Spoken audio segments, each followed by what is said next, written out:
untuk mewujudkan lembaga pendidikan yang prima, pelayanan, bermartabat dan terlindungi, kami mohon dengan hormat kepada Bapak Kapolres untuk melindungi kami pendidik supaya tidak hanya mengajar, tapi bisa mendidik, sehingga anak didik kami ini bisa menjadi anak-anak yang berkarakter.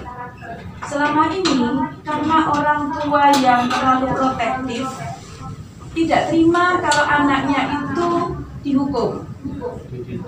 Iya, dididik. Padahal mendidik memang memberi reward meskipun hanya sekedar jempol, menghukum meskipun hanya sekedar iya kok. Nah ini orang tua tidak terima, langsung mengadu kepada kepolisian.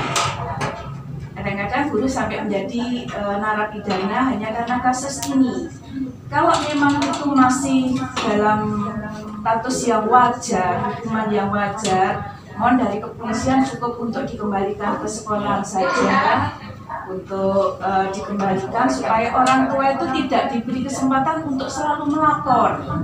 Kalau untuk masuk ke sekolah, nitip-nitip ke kepala sekolah, mohon-mohon tadi bagian penerimanya bagaimana. Tapi kalau sudah masuk dididik, mereka langsung lapornya ke mohon Undang-Undang Guru dan Dosen Nomor 14 Tahun 2005 khususnya Pasal 14 Ayat 1 yang melindungi pendidik ini untuk bisa melaksanakan mendidik dengan aman, tidak dibenturkan Bapak dengan hukum perlindungan ya atau Komnas HAM. Ini yang kami jadi banyak pendidik yang mendidiknya itu jadi hilang hanya mengajar. Akibatnya apa? Anak-anak tidak punya budi pekerti dan karakter yang bagus. Kemudian titipan kami yang kedua, mungkin ada program dari Bapak lewat Kapolsek atau Babin Kamtipmas untuk ada secara rutinitas menjadi pembina di sekolah, sehingga melihat seragam polisi menjadi panutan, Pak. Iya. Inspirasi. Iya. Matur nuwun Bapak, luar biasa. Mudah-mudahan Bapak menjadi pejabat yang sukses. Dengan apresiasi ya Pak, monggo bisa langsung Bapak berikan tanggapan. Kalau guru berdoa aja urus aja. Baik. Tanya bagus tentang perlindungan profesi guru. Jadi begini Bapak Ibu sekalian, tetap tolak akhlak tadi itu wajib. Nah, reward dan punishment itu wajib. Karena itu adalah indikator bagaimana akan menilai keberhasilan seseorang. Baik didik maupun guru itu ada indikator penilaian. Nah, untuk reward saya rasa semua hampir tidak ada masalah. Harga siapapun mau hargaan. Yang kecil pun mau dihargai. Kalau sudah punishment, ini yang kecil pun orang nggak mau. Kita nggak pakai kekerasan pun dikira mencemarkan, menurunkan derajat. Nah ini memang harus sekali lagi betul-betul kecerdasan kemampuan seorang guru, lembaga sekolah bisa memanage betul bagaimana reward ini diberikan kepada peserta didik tanpa menimbulkan masalah yang baru. Artinya jangan sampai seluruh kreasi seluruh program tadinya ingin berhasil malah jadi masalah. Nah, punishment yang jelas jangan sampai ada kekerasan fisik apapun. Karena kekerasan fisik akan berdampak, akan terlihat baik secara barang bukti, kelihatan.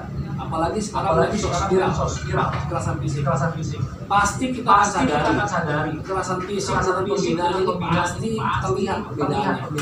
Bagaimana membina dengan kesayangannya, dengan emosional kekerasannya pasti terlihat. Tidak bisa kita pungkiri. Kalau dulu kan saya pun mengalami. Kita meleng-meleng, kita papan tulis sudah lempar aja ke kepala itu. Kalau mau masuk, lihat kukunya panjang, pakai garis ya. Itu kita alami semua dulu. Nah sekarang ini mungkin nggak bisa lagi kalau dia kena kepalanya, mending kalau kena kepalanya sedikit. Kalau dia nunduk kena matanya, entah jadi masalah. Mau melempar kepala, melempar badannya, berarti ya dia nunduk kena matanya, jadi enggak masalah. Nah, jadi hal-hal seperti itu mungkin memang itu kesabaran dan kesadaran sendiri yang dimaksudkan guru. Bagaimana panis itu misalkan tidak pakai kekerasan, misalkan disuruh membina baris, itu kan pembinaan ada konteks. Tapi kalau berbaris juga 10 jam berturut-turut ya jadi masalah juga. Nah ini perlu kecerdasan ya. Jadi kalau di situasi lapangan nggak bisa Pak Kapolres ngomong ini dilaksanakan ini tidak, karena yang tahu itu posisinya dulu kan? Misalkan disuruh berdiri itu bukan kekerasan di depan bendera ya. Tapi kalau yang disuruh itu anak murid yang punya penyakit, ya, dia punya jantung atau punya kelemahan fisik, ibu suruh berdiri di tiap bendera, walaupun cuma 5 menit, terus ibu bentak, jantungnya kaku, mati meninggal, jadi masalah. Betul nggak? Nah, jadi yang bisa melihat itu adalah situasional guru dan ada setempat. Yang jelas hindari kekerasan, hindari tindakan-tindakan yang melanggar undang-undang yang ada, kan gitu. Jadi dunia pendidikan yang memang profesional.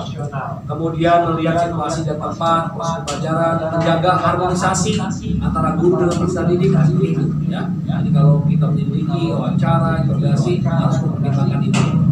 Termasuk pemanggilan. Apabila dia berkaitan dengan profesi, surat panggilan itu diberikan kepada sekolah, ya kepala sekolah. Ya. Misalkan bapak ini sebagai guru, panggilan itu ditujukan kepada kepala sekolahnya, ya, supaya itu menghargai profesinya, ya. Tidak langsung, ya. Apabila nanti tidak ada kepala sekolah, diberikan langsung kepada yang bersangkutan, kemudian bisa langsung kepala dinas, ya. Nah, namun kalau itu di luar profesi, ya, yang sifatnya oknum, ya kan, atau tidak pidana tertentu, itu langsung diberikan kepada yang bersangkutan, ya, dengan mengetahui kepada RW setempat. Itu ya, jadi profesinya bagaimana nih kasusnya terkait masalah guru sebagai profesi atau langsung, ya, yang bersangkutan. Ini perbedaannya seperti itu, ya. Kemudian dalam pemeriksaan sama, ya, kalau dia profesi, ya, pemeriksaan itu, ya, diupayakan sebagai saksi maupun pelapor, tidak langsung tersangka. Ini prosesnya kemudian dilakukan di kantor PGRI atau tempat yang disepakati, ya. Tidak langsung tiba-tiba dilakukan di polisian, ya. Namun bisa juga melihat situasi yang ada, ya, dengan melihat mempertimbangkan bagaimana situasi yang ada, dilakukan pemeriksaan untuk dilakukan di kantor kepolisian langsung, seperti itu. Kemudian kalau dia di luar profesi itu dilakukan di kantor kepolisian, dipanggil langsung di Polres atau di Polsek, ya. Kita tidak jemput bola di sekolahnya. Termasuk penggeledahan sama, ya, profesi itu kalau misalkan dalam proses belajar mengajar itu tidak boleh dilakukan dengan paksa, ya. Tunggu proses belajar mengajar selesai baru dilakukan penggeledahan, penyitaan, ya, termasuk perlakuan, ya, sama, ya. Orang umum sama. Kalau dia perempuan, orang umumnya perempuan, ya, supaya mereka paksanya dilakukan oleh poluan, ya, supaya menghindari dari pelecehan dan lain-lain, ya. Ini wajib kita sepakati. Nah, di luar itu, ya, kalau misalkan pidana-pidana yang memang menjadi atensi, terorisme, narkoba, ya, pertangkapan dilakukan di tempat, karena memang narkoba itu kan harus padanya memiliki, ya. Kalau nanti kita menunggu seandainya kan dalam waktu yang lama tersangka bisa menghilangkan barang bukti, ini jadi masalah. Jadi dalam proses tertentu itu bisa dilakukan tangkap tangan dalam proses hukum. Kemudian lanjut penyitaan dan penangkapan, ya, sama saya lihat, ya, melihat profesinya, ya, bagaimana intinya, ya, proses belajar mengajar itu tetap berjalan, dan bagaimana wibawa seorang guru di peserta didiknya itu jangan sampai jatuh. Itu kalau saya lihat inti dari upaya paksa yang dilakukan Polri ketika menghadapi dengan profesi guru. Ini karena ini harus dijaga marwahnya, ya. Jangan sampai gara-gara satu oknum guru seluruh Republik ini jadi jatuh di bawahnya, ya. atau proses belajar mengajar merugikan seluruh anak murid yang lain gara-gara guru ya, atau termasuk peserta muridnya. Nah ini termasuk penangkapan sama ya, itu bisa dilakukan koordinasi ya dengan perlindungan profesi guru ya, koordinasi dengan DKGRI ya, tidak secara langsung, artinya semua dikoordinasikan ya, dengan stakeholder terkait, khususnya kepala sekolah maupun kepala dinas terkait di dunia pendidikan. Termasuk sekalian bentuknya adalah kerjasama dan koordinasi. Jadi biasanya lembaga ini kan ada kasihnya perlindungannya. Nah kalau seandainya ada guru maupun profesi yang dilaporkan atau dalam proses hukum, biasanya kuasa hukumnya itu langsung ya, berkoordinasi dengan penyidik. Dan dalam kasus itu langsung kolaborasi antara kuasa hukum dengan penyidik dalam bentuk perlindungan hukum. Kemudian yang kedua, dalam tahap pencegahan dan sosialisasi, biasanya nanti lembaga guru maupun vokasi bersurat saja untuk kita terkait maupun sumber maupun sosialisasi. Tahu saya untuk polisi ini menjadi kuasa hukum itu tidak ada. Profesi polisi sendiri. Tapi kalau kuasa hukum itu dibentuk oleh lembaga guru itu sendiri. Aku dalam proses hukumnya itu berkoordinasi dengan penyidik. Gitu. Dan tadi seperti ini, misalkan ada profesi guru yang beragam hukum. Nanti kuasa hukumnya ini guru pak, sehingga penyidik oh iya kepada kepala sekolahnya ya. Dalam proses belajar tidak dilakukan paksa, tapi melalui kuasa hukumnya menggunakan panggilan, pemeriksaan seperti itu bentuknya ya.